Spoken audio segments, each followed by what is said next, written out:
तो उपस्थित सभी भक्तों का और अतिथियों का आज के इस मगरपट्टा के जन्माष्टमी के महामहोत्सव में स्वागत है। मगरपट्टा के भक्तों के साथ मेरा एक अलग लगाव है। हर साल हम मिलते हैं, साथ में समय बिताते हैं और हर साल वो यही कहते हैं कि प्रभु जी आप मगरपट्टा कब आ रहे हैं। तो हर साल मैं यही कहता था कि आऊंगा, लेकिन इस बार भगवान की कृपा ऐसी हो गई कि जन्माष्टमी के अवसर पर ही आने का समय मिला और मैं विशेष करके श्रीमान सत्य गोपाल प्रभु, माता जी शरण्य राधा माता जी, उनका मैं आभार व्यक्त करता हूँ और पूरे मगरपट्टा के जिस कांग्रेगेशन के ग्रुप को मैं धन्यवाद देता हूँ कि उन्होंने मुझे आज के इस कार्यक्रम के लिए निमंत्रित किया। हमारे राधा कुंज बिहारी के अनेक भक्त यहाँ पर उपस्थित हैं, विशेष रूप से श्रीमान विक्रम गौरव प्रभु, उनका भी धन्यवाद व्यक्त करता हूँ, उनसे भी आशीर्वाद लेता हूँ। बड़े ही सीनियर सिंसियर वैष्णव हैं और हमारे पुराने मित्र हैं, तो उनका भी आज संग प्राप्त हुआ और साथ ही साथ सभी लोग आज आपके व्यस्त जीवन में कीमती समय निकालकर आज इस कार्यक्रम में आए हैं, तो इसके लिए मैं आपका धन्यवाद करता हूँ। तो आज श्री कृष्ण जन्माष्टमी के इस पावन वर्ष पर हम भगवान कृष्ण की लीलाओं के बारे में और विशेष करके कृष्ण की महानता के बारे में चर्चा करने का प्रयास करेंगे। तो इसके पहले हम कथा शुरू करें, मैं आप सबसे प्रश्न पूछता हूं या फिर आप सबको एक कहानी बताता हूं कि एक बार एक गांव में साधु थे और एक बड़ा गांव था और वो गांव के लोग सभी लोग साथ में आकर कह रहे थे कि हमको कृष्ण कथा सुननी है, हमको श्रवण करना है। तो सभी लोग ने मिलकर डिसाइड किया कि हम गांव के एक साधु को बुलाएंगे, उनका प्रवचन रखेंगे और सब लोग हरि कथा सुनेंगे, आनंद लेंगे। तो जैसे ही गांव वालों ने सुना बड़े आनंदित हो गए और जो मैनेजिंग कमेटी थी वो लोग ने एक साधु के पास गए और साधु को बोला कि अरे अगले रविवार को हमारे गांव के लोग हरि कथा सुनना चाहते हैं, प्रवचन सुनना चाहते हैं, क्या आप प्रवचन देंगे? तो साधु महाराज ने कहा जरूर देंगे, क्यों नहीं देंगे, आप हमको बुला रहे हैं, हम जरूर आएंगे। तो उन्होंने पंडाल इत्यादि बनाया, कुर्सियां लगाई, साउंड सिस्टम लगाया, प्रसादम का व्यवस्था किया और फिर रविवार के दिन साधु महाराज आए, मेरे जैसे आसन पर बैठे, आपके जैसे श्रोतागण आकर बैठ गए थे। तो जैसे प्रवचन शुरू होने वाला था, साधु महाराज ने प्रश्न पूछा, अरे आप में से लोग कितने लोग भगवान में विश्वास करते हैं? हाथ उठाइए। सुनाई दे रहा है तो हाथ उठाइए। सुनाई दे रहा है, एम्पीटेटर है ना, इसके लिए पूछना पड़ता है। तो आपके जैसे सभी श्रोतागण ने हाथ उठाया कि हम भगवान में विश्वास करते हैं। तो साधु महाराज ने कहा अरे सबके सब भगवान में विश्वास करते हैं तो मेरा क्या काम, मैं तो चला। साधु महाराज ने कहा कि अरे मेरा काम यह है कि जिसको भगवान में विश्वास न हो उसको विश्वास कराना। आप तो पहले से ही भगवान के भक्त हैं, मेरा क्या काम, मैं तो चल। तो साधु महाराज एक मिनट भी नहीं बोले और निकल गए और ये जो श्रोतागण थे दुखी हो गए। क्यों? क्योंकि लेक्चर कैंसिल हो गया। आजकल की परिस्थिति अलग है, आजकल लेक्चर कैंसिल हो गया तो लोग खुश हो जाते हैं, लेकिन वो लोग दुखी हो गए। तो उन्होंने मैनेजमेंट कमेटी को कहा कि अरे आप साधु महाराज को बुलाए, उन्होंने कुछ नहीं कहा, कुछ कथा नहीं की। तो उन्होंने कहा कि नहीं हम उनसे वापस बात करते हैं। तो साधु महाराज के पास वापस कहा कि भाई आपने तो कुछ लेक्चर ही नहीं दिया। तो साधु महाराज ने कहा कि अगली बार मैं पक्का क्लास दूंगा। तो अगले संडे को वापस प्लान किया, पूरा पंडाल बनाया, सब कुछ बनाया। महाराज जी आए और सब श्रोतागण बैठे थे, लेकिन इस बार उन्होंने डिसाइड किया था अगर वो पूछेंगे कितने लोग भगवान में विश्वास करते हैं तो कितने लोग हाथ उठाएंगे? कोई नहीं उठाएगा। तो साधु महाराज आए, माइक चालू किया, उन्होंने क्या प्रश्न पूछा, आप में से कितने लोग, आवाज नहीं आई, हाँ, आप में से कितने लोग भगवान में विश्वास करते हैं और प्लान के हिसाब से किसी ने हाथ नहीं उठाया। तो साधु महाराज ने कहा, अरे सब के सब नास्तिक बैठे हैं, शर्म करो, मैं नास्तिक के सामने कुछ नहीं बोलता, मैं तो चला। तो जो श्रोतागण थे वापस दुखी हो गए, प्रवचन के लिए आए थे, यहां पर भी प्रवचन नहीं मिला। तो बोलने लगे, भगवान पे विश्वास करे तो प्रॉब्लम, भगवान पे विश्वास न करे तो प्रॉब्लम। तो फिर बड़े गंभीरता से वो सोचने लगे कि क्या करना चाहिए। तो मैनेजमेंट कमेटी ने कहा कि अभी आखिरी ट्राई करेंगे, अगले रविवार को वापस बुलाएंगे और इस रविवार को हमारा मास्टर प्लान रहेगा, इस तरफ के लोग हाथ उठाएंगे, इस तरफ के लोग हाथ नहीं उठाएंगे, मतलब 50-50 हो जाएगा। तो सबको लगा ये तो फुल प्रूफ प्लान है, अभी तो उनको बोलना ही पड़ेगा। तो अगले रविवार को वापस साधु महाराज आते हैं, वही प्रश्न पूछते हैं कि आप में से लोग भगवान में विश्वास करते हैं कि नहीं। तो इधर के लोगों ने हाथ उठाया, इधर के लोग ने हाथ नहीं उठाया। तो साधु महाराज ने कहा, इतनी सी बात है, जिसको विश्वास है इनको विश्वास दिला दो, मेरा क्या काम, मैं तो चला।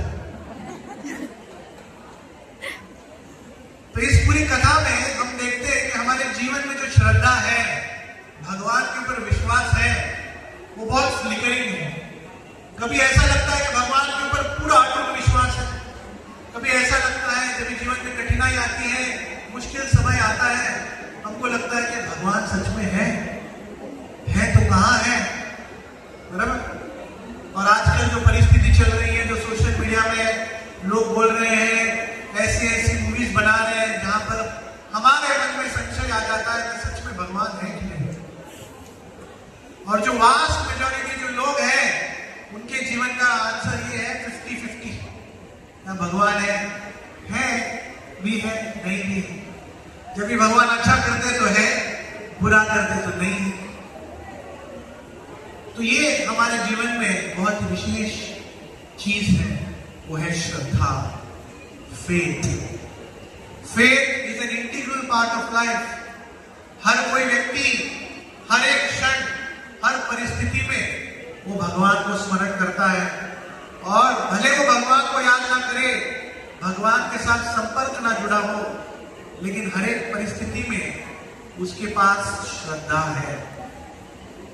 आप में से कितने लोग आज यहाँ पर पहली बार आए? काफी लोग पहली बार आए। किसी ने आपको आमंत्रण दिया कि भाई यहाँ पर इस जगह पर एक अच्छा कार्यक्रम हो रहा है, किसी ने कहा, लेकिन आपको मालूम नहीं सच में होगा कि नहीं, सच में कौन होगा, प्रोग्राम कैसे होगा, लेक्चर किसका होगा, कीर्तन किसका होगा। लेकिन फिर भी जिस व्यक्ति ने आपको बुलाया, आपको उसके प्रति श्रद्धा थी कि नहीं, इस्कॉन वाले हैं, अच्छे लोग हैं, कुछ हो ना हो प्रसाद अच्छा मिलेगा। कितने लोगों को प्रसाद के ऊपर फेथ था? हाँ, इस्कॉन का एटलीस्ट प्रसाद के मामले में तो अच्छा रिकॉर्ड है। तो ये श्रद्धा जो है, ये बहुत ही इंपॉर्टेंट चीज है हमारे जीवन में।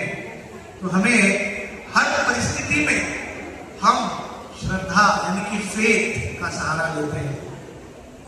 आप में से कितने लोग फ्लाइट में गए हैं कभी?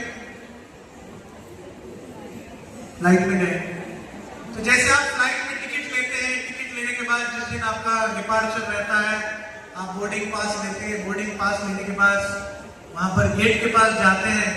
जैसे आप गेट के पास जाते हैं, वहां पर जो एयर होस्टेस होती है, हिंदी में उसको कहते हैं हवाई सुंदरी। क्या कहते हैं? हवाई सुंदरी। तो हवाई सुंदरी आपको देखकर मुस्कुराती है और बोलती है, welcome sir, have a good day sir, have a seat sir. तो आपको आपकी जगह पर बिठाती है। बिठाने के बाद सब लोग आ जाते हैं, अपना सामान रखते हैं, सीट बेल्ट लगाते हैं, और जब पूरे पैसेंजर आ जाते हैं, फिर क्या होता है? अरे सब लोग गए थे फ्लाइट में, क्या हुआ? भूल गए? फिर वो अनाउंसमेंट शुरू करती है कि 30,000 फीट पे, 36,000 फीट पे फ्लाइट जाएगी, खुदा ना खास्ता कुछ हो गया तो आगे के 2, बीच के 2, पीछे के 2 है, कूद जाओ। सुना है क्या आपने? फिर ऑक्सीजन की कमी है तो मास्क गिर जाएगा, इमरजेंसी लैंडिंग होगा तो जैकेट नीचे है। कितने लोगों ने ऐसा सोचा, अरे बाप रे कहाँ आ गया मैं, 36,000 फीट पे ऐसा कुछ हो जाए क्या होगा। कितने लोग जब भी फ्लाइट में एंटर करते हैं, एंट्री करने के बाद आप अपनी सीट की तरफ जाते हैं, कितने लोग वहां पर कॉकपिट में जाते हैं और पूछते हैं पायलट आती है, हाँ आता है ना चलाने को, डिग्री है डिप्लोमा है, पूछते हैं हम।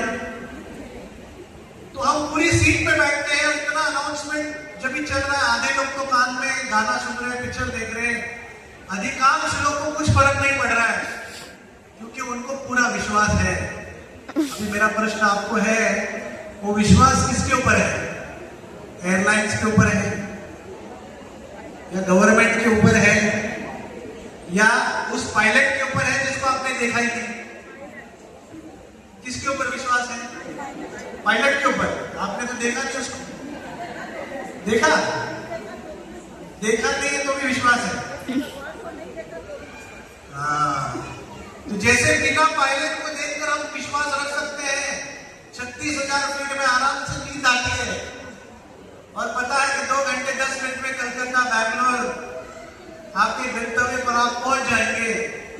लेकिन जब भगवान की बात आती है तो नाना प्रकार के प्रश्न आता है कि सच में है क्या, किसने देखा है क्या? हरे कृष्ण जप करने से क्या भगवान मिल जाएंगे क्या? प्रसाद खाने से भगवान के दर्शन होंगे क्या? उसमें फेथ है। लेकिन ये सब चीज जो है हर एक परिस्थिति में हमारी श्रद्धा बढ़ानी है। तो इसके लिए हर परिस्थिति में अगर हम किसी भी व्यक्ति, एक अन्य व्यक्ति के ऊपर विश्वास रख सकते हैं तो भगवान के ऊपर क्यों? और एक उदाहरण देता हूं।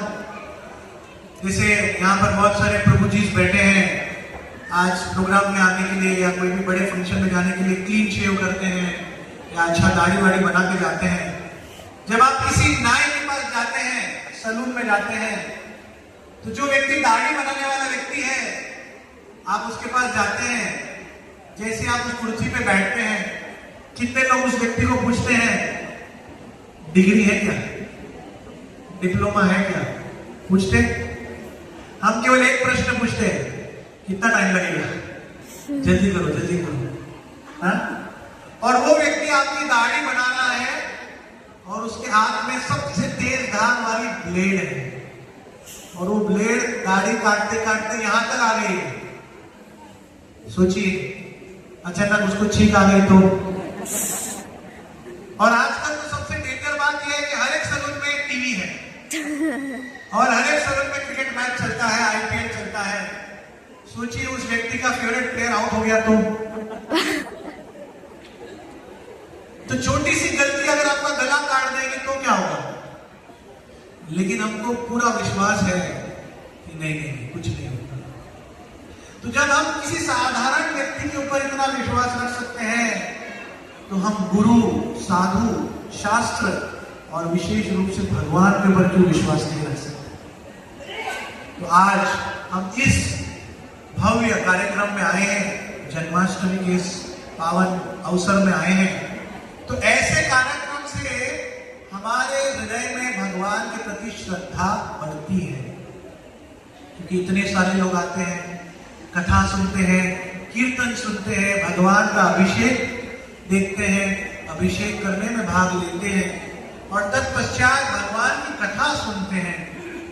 ये सब धीरे धीरे क्या होता है, सुन के भगवान के भक्तों के संग में हमारी श्रद्धा बढ़ती है। और जब भगवान के प्रति हमारी श्रद्धा बढ़ती है तब धीरे धीरे भगवान के प्रति हमारा प्रेम बढ़ता है। इस जीवन का उद्देश्य क्या है? सवे पुंसा परो धर्मो यथा भक्ति अधोक्षणे अहेतुकी अप्रतिहता ययात्मा सुप्रसिद्ध। जो मनुष्य जीवन है उसका वास्तविक धर्म क्या है?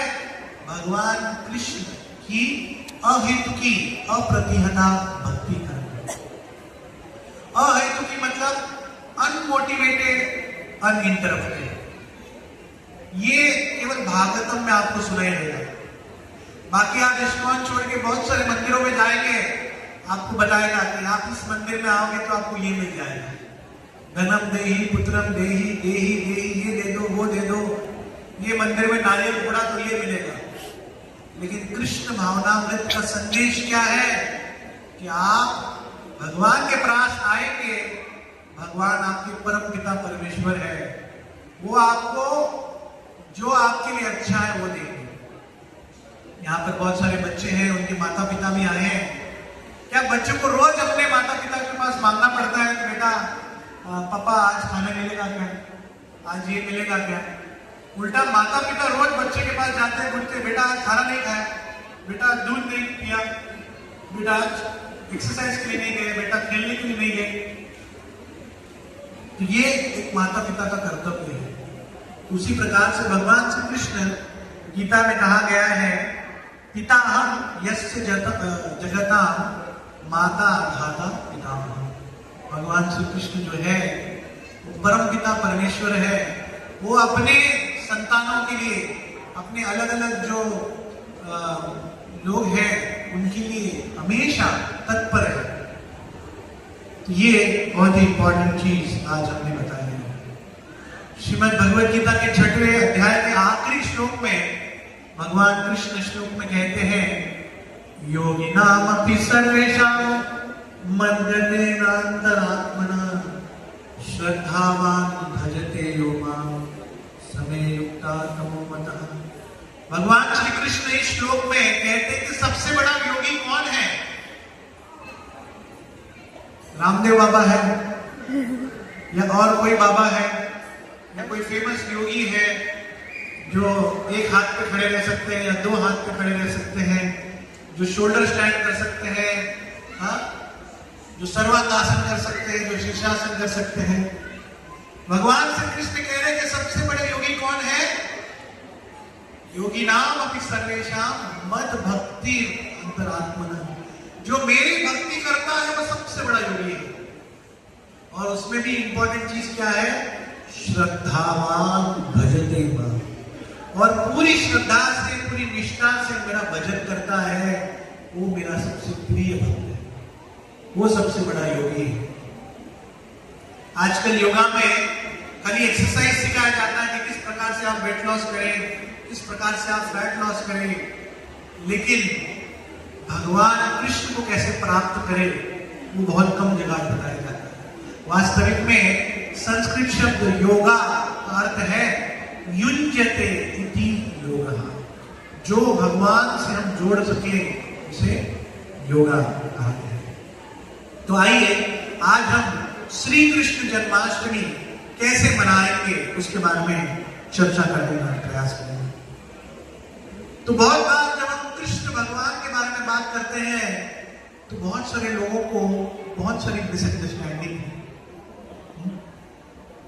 भगवान जब छोटे थे तो भगवान सबको लगता था कि बड़े अच्छे हैं, बड़े सुंदर हैं, बड़े नटखट हैं। अभी यहाँ पर माता जी ने बहुत अच्छा भजन खाया, सुंदर कुंडल नयन विशाल।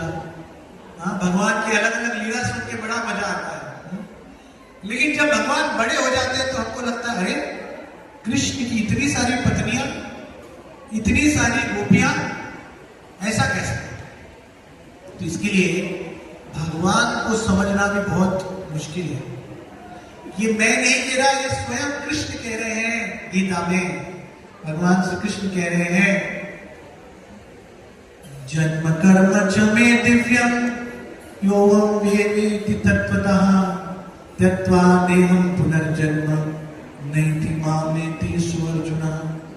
भगवान श्री कृष्ण यहाँ पर कह रहे हैं, हे अर्जुन, जो व्यक्ति मेरे दिव्य कर्म और मेरे दिव्य जन्म को समझ पाता है, वो वापस मृत्यु के पश्चात इस भौतिक जगत में नहीं आता। मृत्यु के पश्चात इस भौतिक जगत में नहीं आता, उसका अर्थ है उसको मोक्ष प्राप्त होता है। और मोक्ष का अर्थ क्या है? ना कोई जन्म, ना मृत्यु, ना बीमारी, ना बुढ़ापा, no birth, no death, no disease, no old age. Shankaracharya एक भजन में लिखते हैं, पुनरपि जननम बार बार हम जन्म ले रहे हैं अलग अलग योनियों में, और हर बार उसकी पीड़ा बढ़ रही है, क्योंकि जन्म, मृत्यु और जरा व्याधि का चक्कर जो है बहुत ही भयानक है, बहुत ही पीड़ादायक है। लेकिन भगवान कृष्ण क्या कह रहे हैं कि जो व्यक्ति मेरी लीलाओं को समझता है, मेरे दिव्य कर्म, मेरे दिव्य जन्म को समझता है, वो पुनः इस जगत में नहीं आता। तो ये बहुत ही इंपॉर्टेंट प्रश्न है। तो जब कोई व्यक्ति कहता है कि अरे कृष्ण वो तो साधारण व्यक्ति है, क्यों? क्योंकि उनका भी जन्म हुआ था, हमारा भी जन्म हुआ था। बाय द वे, आपका जनरल नॉलेज टेस्ट करने के लिए, भगवान श्री कृष्ण कौन से हॉस्पिटल में पैदा हुए थे? मथुरा के हॉस्पिटल में। अरे जेल में कभी किसी की डिलीवरी हुई है? हाँ? तो भगवान श्री कृष्ण का जन्म हुआ है जेल में। जेल में क्यों जन्म हुआ? हमारे आचार्य जी कहते हैं क्यों? क्योंकि भगवान श्री कृष्ण कहते हैं कि ये भौतिक जीवन में एक कारागृह के समान है, जहां पर हर प्रकार की पीड़ाएं हैं, और हमको क्या करना है? हमको अच्छे कर्मों से, अच्छी भक्ति से इस कारागृह से मुक्त होना है। तो हमारा जन्म तो जेल में नहीं हुआ, हमारा जन्म घर में या फिर अस्पताल में हुआ। तो इस ब्रह्मांड में किसी का भी जन्म होता है तो सबसे पहली चीज हम क्या सीखते हैं? भूल गए लगता है, सांस लेना। हैप्पी बर्थडे हो गया आपका। जब ये जन्म होता है तो सबसे पहली चीज क्या सीखते हैं हम? रोना। अगर बच्चा रोता नहीं है तो डॉक्टर मार के बुलाता है कि भाई ये भौतिक जगत है, हंस कैसे रहे हो? इस दुनिया में हंस कैसे रहे हो? रोना पड़ेगा। इसके लिए कहते हैं कभी खुशी कभी गम। लेकिन अभी चेंज हो गया है, अभी समटाइम खुशी मोस्टली गम। तो भगवान कृष्ण का जन्म जो हुआ है वो कारागृह में हुआ है, लेकिन भगवान कृष्ण अर्जुन को कह रहे हैं अजोपि सन अव्ययात्मा भूतानां ईश्वरोपि सन प्रकृतिम स्वाम अधिष्ठाय संभवामि आत्ममाया। भगवान अर्जुन को कह रहे थे तुमने और मैंने बहुत सारे जन्म लिए हैं, लेकिन मुझको सब याद है, तुमको याद नहीं। आपका और मेरा भी जन्म हुआ है। कितने लोगों ने प्लानिंग किया है कि मैं पुणे में ही जन्म लूंगा, मगरगट्टा के साइबर सिटी में ही पैदा होगा, या लॉस एंजलिस या न्यूयॉर्क या सिंगापुर या दुनिया के इस अद्भुत कंट्री में जन्म लूंगा। कितने लोगों ने सब प्लानिंग किया था? हमको तो मालूम ही नहीं जन्म हुआ, उसके कुछ साल के बाद धीरे धीरे हम बोलना सीखे, चलना सीखे, बाद में पता चला अच्छा वो ऐसा है क्या। बट कृष्ण वो जन्म लेते नहीं, वो अवतार लेते हैं। और पहले से ही हमको मालूम है किस प्रकार से आकाशवाणी हुई थी, और उस आकाशवाणी में कंस को कहा था कि देवकी के 8वें पुत्र आपका काल बनेगा। उस प्रकार से हम देखते हैं कि भगवान कृष्ण जो है उनका जन्म साधारण नहीं है, वो अवतार लेते हैं। और भगवान के दिव्य कर्म में भगवान ने बहुत सारी लीलाएं की हैं। उसमें से एक लीला ऐसी है, वो है भगवान कृष्ण की इतनी सारी लीलाएं हैं, वो है भगवान ने इतने सारे रानियों के साथ शादी की है। अभी लोगों को लगता है कि ऐसे कैसे भगवान कृष्ण कर सकते हैं। बहुत बार लोगों का प्रॉब्लम है कि भगवान कृष्ण की इतनी पत्नी क्यों है। प्रॉब्लम ये है कि मेरी एक भी नहीं है, या फिर मेरी एक है वो भी मुश्किल से संभाल पा रहा हूं। फिर भगवान कृष्ण की इतनी सारी गर्लफ्रेंड है, गोपियां हैं, वो क्यों? तो उसके ऊपर भी जब आप भागवतम पढ़ेंगे, जब आप शास्त्र पढ़ेंगे, तो आपको समझेगा कि एक राक्षस थे, उस राक्षस ने 16,100 रानियों को किडनैप करके रखा था, और भगवान श्री कृष्ण ने उन सभी को मुक्त किया। और मुक्त करने के बाद सभी ने कहा कि हमको अभी कौन स्वीकार करेगा, और आप पतित पावन है, आपके अलावा इस दुनिया में कोई नहीं जो हमको सहारा दे सकता है। तो भगवान ने फिर सबके साथ विवाह किया। इस प्रकार से भगवान की इतनी सारी पत्नियां हुई। और जो गोपियां हैं वो कौन है? श्रीमद् रामायण में हम पढ़ते हैं जब रामचंद्र दंडकारण्य वन में थे, जब इतनी सारे जो ऋषिगण थे, इतने सारे जो लोग थे, भगवान की सुंदरता देखकर वो बहुत लालायित हो गए थे, बहुत आकर्षित हो गए थे। तो उन्होंने कहा कि मैं इस जन्म में एक पत्नी व्रत लिया है, लेकिन अगले जन्म में जब आऊंगा कृष्ण रूप में, तब मैं पूर्ण पुरुषोत्तम भगवान के रूप में आऊंगा और मेरी अनन्य लीलाएं करूंगा। तो वही जो ऋषिगण थे, वही जो लोग थे, वो अगले जन्म में गोपियां बनी और भगवान ने उनकी लीलाओं को उनके साथ आदान प्रदान करने के लिए लीलाएं की। तो इस प्रकार से भगवान के अलग अलग लीलाएं हैं। फिर आता है दूसरा प्रश्न, भगवान क्यों जन्म लेते हैं? भगवान क्यों जन्म लेते हैं? गीता में हम देखते हैं, यदा यदा हि धर्मस्य ग्लानिर्भवति भारत अभ्युत्थानम् अधर्मस्य तदात्मानं सृजाम्यहम् परित्राणाय साधूनां विनाशाय च दुष्कृतां धर्म संस्थापनार्थाय संभवामि युगे युगे। तो भगवान श्री कृष्ण क्यों अवतार लेते हैं? यदा यदा ही धर्म से, जब भी धर्म की ग्लानि होती है, भगवान धर्म का रक्षण करने आते हैं और जो विनाशकारी लोग हैं, राक्षस है, उनका विनाश करने के लिए भगवान अवतार लेते हैं। हर एक युग में अवतार लेते हैं, संभवामि युगे युगे।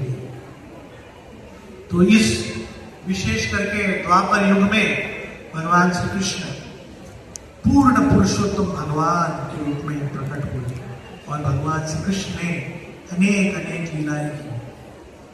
जब भगवान रामचंद्र जी के रूप में आए तो भगवान कहते थे वो है मर्यादा पुरुषोत्तम। उन्होंने एक आइडियल व्यक्ति, एक आइडियल सन, एक आइडियल राजा का भाग निभाया। लेकिन जब भगवान कृष्ण के रूप में आए, जो पूर्ण पुरुषोत्तम के रूप में है, तो भगवान पूरे उत्साह में, अपने भाव में थे। कोई रूल्स रेगुलेशन कुछ नहीं, जो उनको करना था, कभी क्या करना था, कभी उनको कुछ मन में आया किसी का वध करना था, एकदम आसानी से वध करते थे। श्रीमद् भागवत में कथा आती है, जब भगवान कृष्ण बहुत छोटे बालक थे, तब पूतना नामक राक्षसी वो आई थी। तो कंस ने भेजा था पूतना को, क्योंकि पूतना इतनी खतरनाक राक्षसी थी और उसके पास इतने सारे मायावी शक्ति थी कि वो कौन सा भी रूप ग्रहण कर सकती थी। और उसके अंदर एक खासियत थी, जैसे यहाँ पे कोई डॉक्टर है, कोई डॉक्टर माता जी, तो जैसे डॉक्टर में भी स्पेशलिस्ट होते हैं ना, heart specialist, skin specialist, bone specialist, तो पूतना जो थी वो चाइल्ड स्पेशलिस्ट थी। चाइल्ड स्पेशलिस्ट की स्पेशलिटी थी नवजात शिशु को मार देना। तो कंस ने उसको भेजा था और एक सुंदर रूप में वो आई और भगवान कृष्ण को स्तनपान करने का उन्होंने विचार किया। और उसकी सुंदरता देख के सब ब्रजवासी बोले, अरे साक्षात लक्ष्मी आई है, चलो आइए आइए आप स्तनपान कराइए। तो इस प्रकार से हम देखते हैं, तो भगवान को उन्होंने स्तनपान कराना शुरू किया, लेकिन उस स्तनपान के दूध में बहुत ही खतरनाक विष था। इतना भयानक विष था कि हजारों लाखों लोग मर सकते थे। लेकिन भगवान कृष्ण जो है वो विष तो पी गए, लेकिन उन्होंने उनका प्राण भी हर लिया। और पूतना चिल्ला रही थी, करा रही थी, और चिल्लाते चिल्लाते वो घर के बाहर गई और अब उसने अपना ओरिजिनल रूप ग्रहण किया। आपको मालूम है उसका हाइट कितना था? Any guess? 6 feet, 5.5 feet? नहीं, उससे भी ज्यादा। बोलो।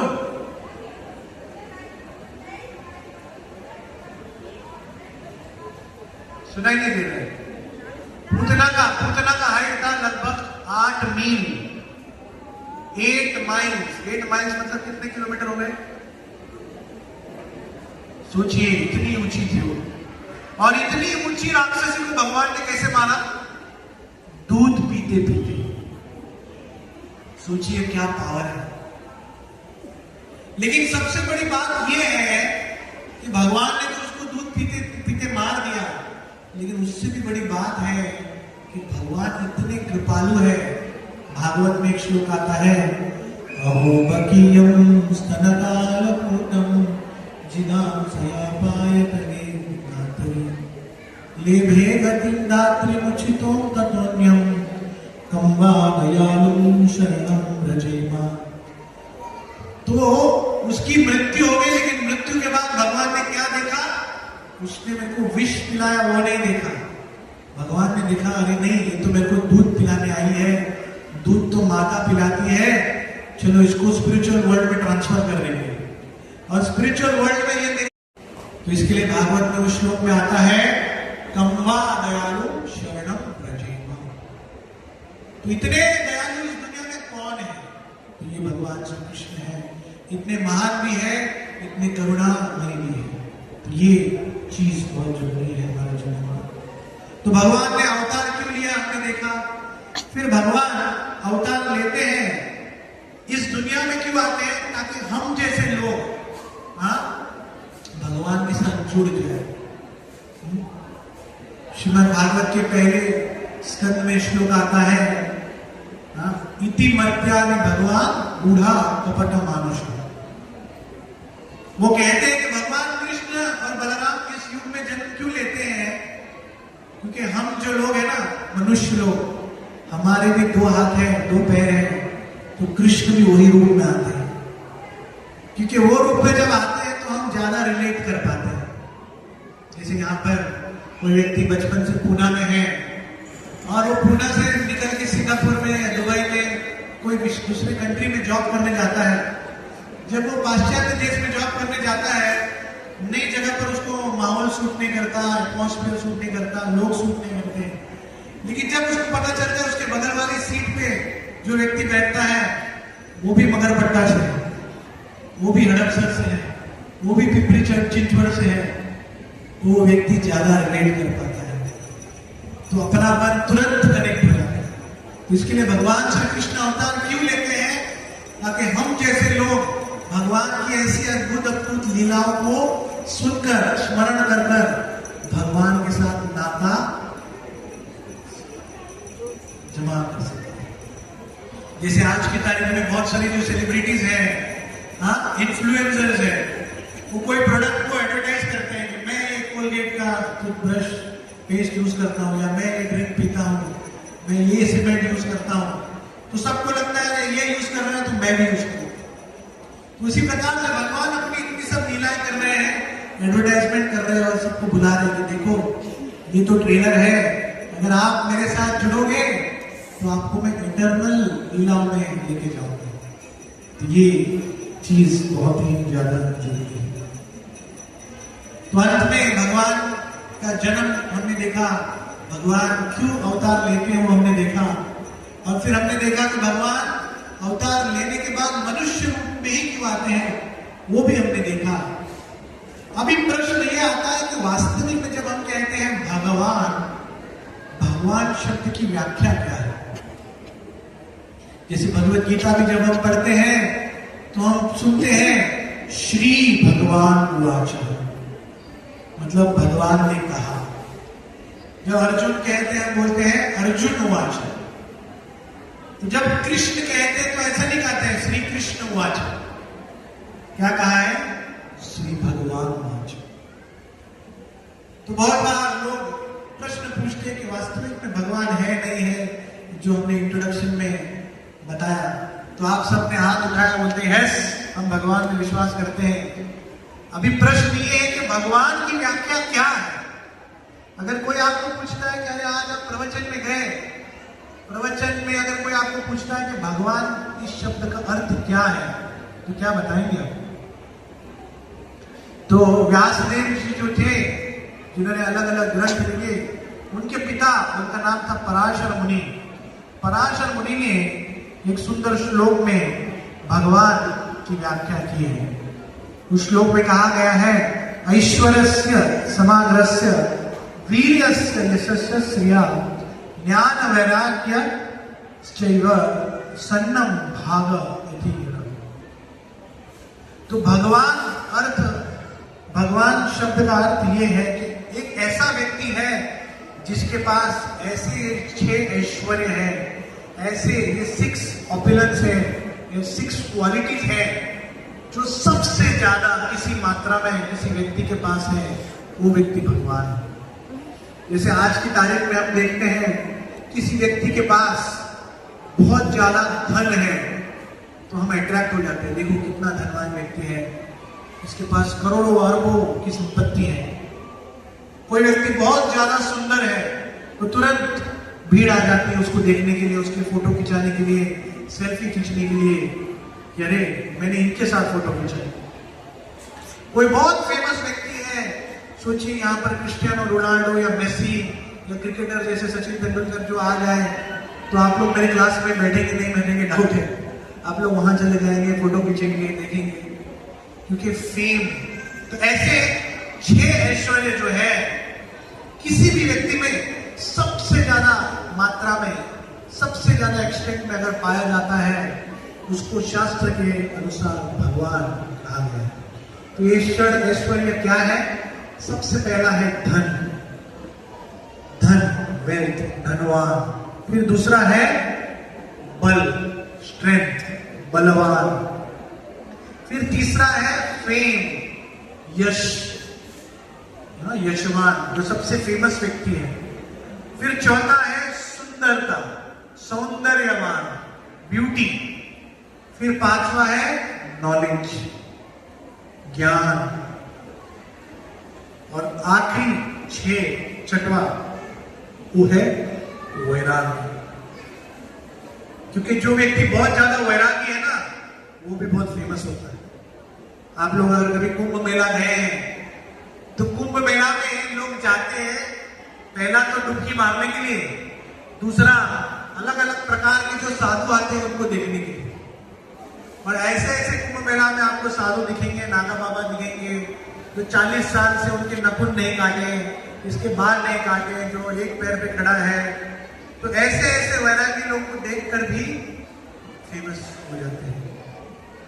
तो भगवान श्री कृष्ण शास्त्र के हिसाब से, शास्त्र के अनुसार भगवान की व्याख्या के ऊपर परफेक्ट बैठती है, क्योंकि हर इस 6 गुणों में, इस 6 ऐश्वर्यों में भगवान सबसे ज्यादा उनमें गुण ये पाए गए।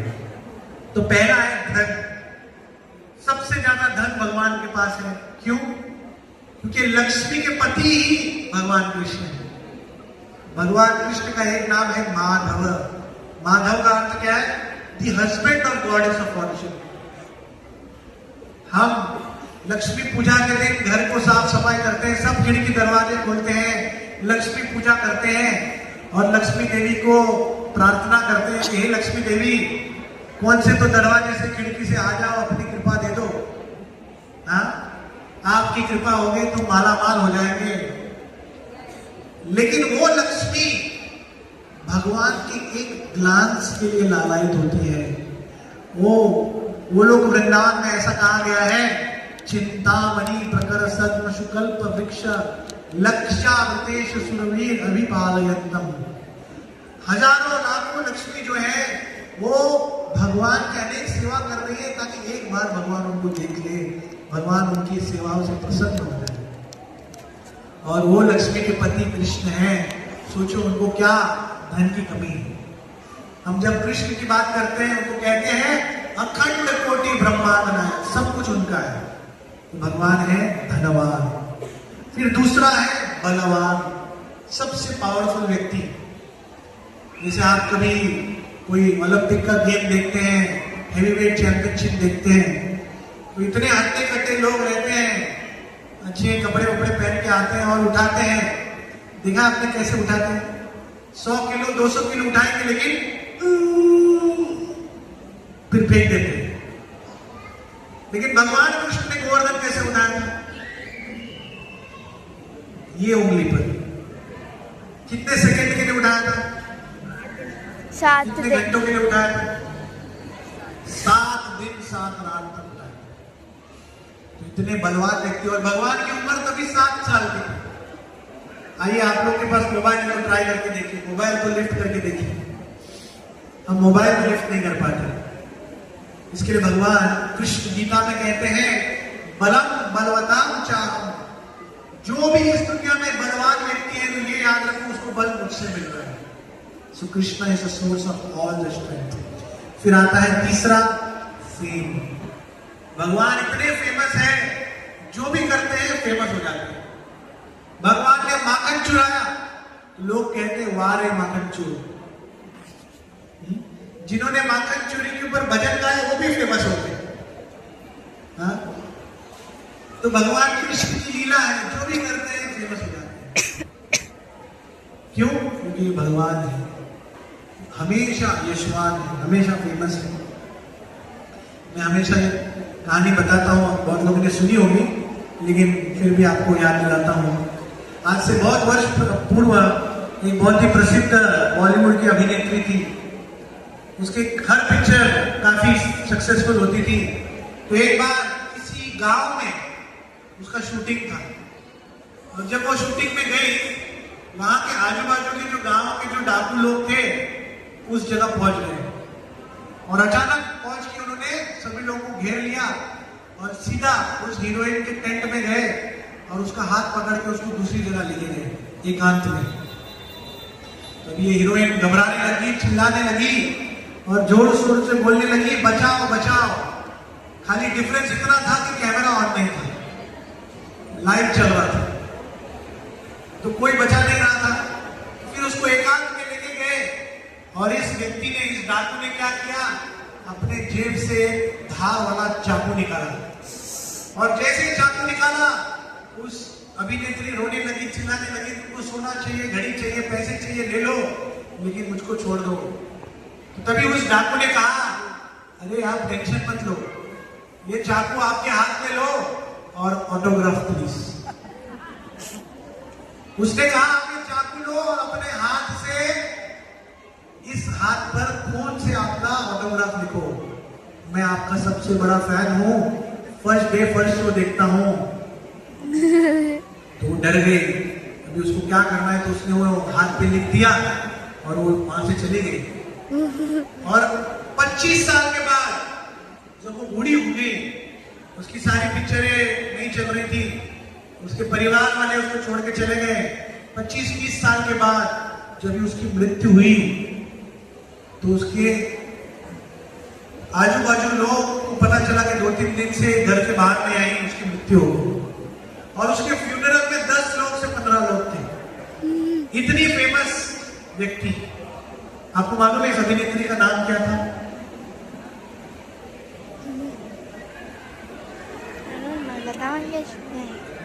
आप बोलेंगे ये ब्रह्मचारी प्रभु जी को सब मालूम है, बहुत जनरल नॉलेज है इनका। सत्य गोपाल प्रभु बोलेंगे जीवी वाले हैं। उनका नाम था मीना कुमारी। तो सोचिए इतनी प्रसिद्धि मिली, इतना फेम मिला, लेकिन इस दुनिया का जो फेम है वो टेम्परेरी है। लेकिन जब कृष्ण की बात करते हैं, आज भी हजारों लाखों वर्षों से भगवान श्री कृष्ण को लोग स्मरण कर रहे हैं। फिर आता है सुंदरता, ब्यूटी। कृष्ण इतने सुंदर है, इतने सुंदर है कि कृष्ण का नाम ही है कृष्ण। कृष्ण मतलब सर्व आकर्षणी कृष्ण। और जो सभी को मोह लेते हैं, सभी को अट्रैक्ट करते हैं, उनका नाम है कामदेव, क्यूपिड। इंग्लिश में बोलते हैं Cupid, one who makes everybody stupid. तो आप लोगों ने कभी कॉलेज में देखा रहेगा, एक हम लोग के टाइम पे होता था, अभी मालूम नहीं, बाथरूम के वॉल पे ऐसा दीवार पे ऐसा दिल का डिजाइन होता है, और फिर वहां पे एरो का निशान बनाया जाता है। देखा होगा आपने। आपको मालूम है एरो क्यों है? अभी ये भी मैं बताऊं। तो क्यूपिड का नाम है, उसके पास 5 बाण हैं। अगर किसी को मोहित करना है तो अलग अलग प्रकार के एरो मारता है और उसको अलग अलग चीजों से वो मोहित कर देता है। तो एक दिन उसने सोचा कि कृष्ण बड़े सुंदर है, ऐसे मैंने सुना था, मैं वृंदावन में कृष्ण को देखूंगा और कृष्ण को भी अपने बाणों से मोह लूंगा। तो उसने कहा ठीक है ट्राई करेंगे। तो वृंदावन में एक जगह है, एक कदम वृक्ष के पास खड़े थे और वहां पर कृष्ण आने वाले थे और कृष्ण के साइड लॉन्ग एंगल को देखा उसने और वो तीर छोड़ने वाला था, लेकिन उस सुंदरता को देखकर बेहोश हो गया। आपके जीवन में कभी आपने ऐसे सुंदर व्यक्ति को देखा है जिसकी सुंदरता देखकर आप बेहोश हो गए? कोई है? बॉलीवुड के पिक्चर में होता रहेगा, लेकिन रियल लाइफ में नहीं होता है। रियल लाइफ में मेकअप धोने के बाद होगा, लेकिन एक्चुअल लाइफ में ऐसा कभी नहीं हुआ है। लेकिन यहाँ पर क्यूपिड जो कामदेव है उनके साथ ऐसा हुआ। इसके लिए भगवान कृष्ण का नाम पड़ गया मदन मोहन। मदन मतलब क्यूपिड और मदन को भी मोह लिया, उसका नाम है मदन मोहन। तो ये भगवान की सुंदरता है। फिर पांचवा है नॉलेज। भगवान का इतना ज्ञान है, संपूर्ण वेद पुराण उपनिषद सब कुछ उनसे आ रहे हैं, भगवत गीता इत्यादि सब कुछ उनसे आ रहे हैं और सब कुछ भगवान से आ रहा है और सब कुछ भगवान को जानने के लिए। तो सबसे बड़े ज्ञानी भगवान है और अंत में सबसे बड़े वैरागी भी भगवान है। इतना ज्ञान है, इतनी सुंदरता है, इतना धन है, इतना कुछ है, लेकिन कभी किसी को कंट्रोल नहीं करते। भगवान कृष्ण ने अर्जुन को पूरी गीता बताई और पूरी गीता बताने के बाद भगवान कृष्ण ने क्या कहा? यथा इच्छसि तथा कुरु। मैंने बता दिया, अभी जो करना है करो। हम बहुत बार हम किसी को प्रचार करते हैं या बच्चों को ट्रेन करते हैं, सब कुछ करने के बाद हम बोलते हैं जो मैं बोलूंगा वही कर देगा, ठीक है, अपना दिमाग नहीं लगाएगा। लेकिन यहाँ पर कृष्ण जो है वो क्या कह रहे हैं? नहीं, जो करना है करो। कुरुक्षेत्र के रणभूमि में अपने भक्त की सेवा करने के लिए वो सारथी बन जाते हैं। और उस समय जो सारथी, आजकल ड्राइवर बनना बहुत आसान है, गाड़ी कंफर्टेबल है, एसी है, अच्छी सीट है, ज्यादा टेंशन नहीं है। सारथी जब बनते हैं तो अगर जो महारथी है उसको राइट में जाना है तो राइट हाथ में वो लात मारता है, क्योंकि उसको इतने आवाज में सुनाई नहीं देता है। तो अपने भक्तों की लात खाने को भी रेडी है भगवान। सोचिए इससे महान कौन है? तो ये 6 ऐश्वर्य भगवान के हैं और सबसे ज्यादा मात्रा में भगवान श्री कृष्ण में गुण पाए जाते हैं, ऐश्वर्य पाए जाते हैं। इसके लिए भगवान कृष्ण का नाम है षड ऐश्वर्य पूर्ण। तो आज हम जन्माष्टमी में इस पावन महोत्सव को मना रहे हैं। आइए, जन्माष्टमी तो कुछ दिनों के बाद है, 1-2 हफ्ते के बाद है, लेकिन हम जन्माष्टमी रोज मना सकते हैं। भगवान कृष्ण तो देवकी के गर्भ में जन्म लिए हैं, लेकिन हमारे हृदय में भी है। भगवान गीता में कहते हैं सर्वस्य चाहं हृदि सन्निविष्टो मत्तः स्मृतिर्ज्ञानमपोहनं वेदैश्च सर्वे अहमेव वेद्यो वेदान्तकृत्वेन विदेहामि। भगवान कह रहे कि मैं सभी के हृदय में स्थित हूं। हर व्यक्ति के हृदय में है, तो भगवान हमारे हृदय में है, लेकिन अभी भगवान के लिए जगह नहीं है। क्यों? क्योंकि उस हृदय में बहुत सारी गंदगी है। काम, क्रोध, मद, मत्सर, जो षड रिपु है, उसकी वजह से वो गंदगी है। तो अभी भगवान कृष्ण को वापस उस हृदय में अच्छे से स्थान देना है, वापस पुनः भगवान को बोलना है कि आइए हमारे हृदय में आइए। तो उसके लिए हमको नियमित रूप से भगवान के भक्तों का संग करना पड़ेगा, ऐसे कार्यक्रम में आना पड़ेगा और भगवान के नाम का जप और कीर्तन करना पड़ेगा। हरे कृष्णा कृष्णा कृष्णा हरे हरे, हरे राम राम राम हरे हरे। तो जब हम ये कार्य करेंगे तो धीरे धीरे भगवान से जुड़ेंगे। और भगवान के अलग अलग नवविधा भक्ति है। श्रवणम, भगवान के बारे में सुनना, कीर्तनम, भगवान का कीर्तन करना, फिर स्मरणम, भगवान का स्मरण करना, फिर अर्चनम, भगवान के अर्च विग्रह की सेवा करना, फिर वंदनम, भगवान के लिए प्रार्थना अर्पण करना, फिर पाद सेवनम, भगवान के चरणों का और भगवान के चरणों का स्मरण करना, उसकी सेवा करना, फिर साक्ष्य, भगवान के साथ मित्रता ये करना और आत्मनिवेदनम। इस प्रकार से नवविधा भक्ति है। तो आप यहाँ पर आज इस जन्माष्टमी के अवसर में आए हैं। मैं सभी को बधाई देता हूँ और प्रार्थना करता हूँ कि कृष्ण भगवान आपके हृदय में है, पूरी तरह से आपके हृदय में ग्रहण करें और आपके कृष्ण भक्ति में एक अच्छा प्रारंभ हो और इसी के साथ आप इस कार्यक्रम में आते रहें और भक्तों की सेवा करते रहें और भगवान की सेवा करते रहें, यही मैं आशा करता हूँ। बहुत बहुत धन्यवाद। हरे कृष्णा कृष्णा कृष्णा हरे हरे, हरे राम